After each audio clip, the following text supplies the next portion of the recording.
Let's make chicken skewers.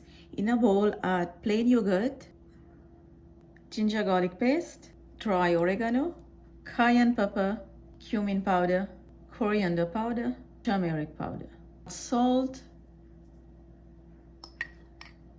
black pepper. I'm also gonna add 1 tablespoon of grilled chicken seasoning. Then I'm gonna add 2 to 3 tablespoon olive oil. You also need lemon juice in here. Since I don't have any lemon, I'm not gonna add it.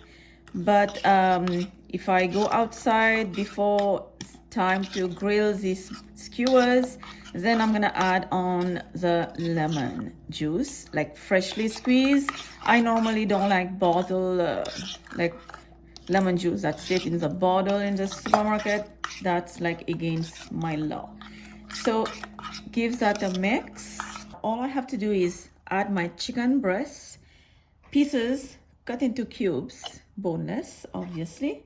You can use chicken thigh or chicken breast. Now all I have to do is mix them all, and then I'm going to cover them and refrigerate until I am ready to put them in the skewers.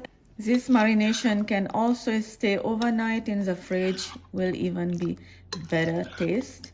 And yeah, it's time to go cover and just refrigerate. And then when it's time to grill, I'm gonna show you how I'm gonna do it. Now it's time to put the chicken pieces that has been well marinated. And I'm using a metal skewers. And my husband John is outside heating the barbecue over medium high. So by the time I'm done this, the barbecue will also ready to grill these skewers. Skewers is ready to go. Now I'm gonna take you outside. We're gonna start grilling. And here goes the chicken skewers. How long is this going to bake? Not bake, grill? I don't know, 10 minutes. 8 to 10 minutes. No, yeah. 7 to 10 minutes, because these are chicken breasts and they will be. They go faster? Yeah. It's been in 3 minutes. So now let it cook on the other side. And our chicken skewers is ready, and it took 9 minutes and it is perfect right now. So check the written ingredient down below in the description box, and don't forget to like and subscribe, and I will see you next time. Bye.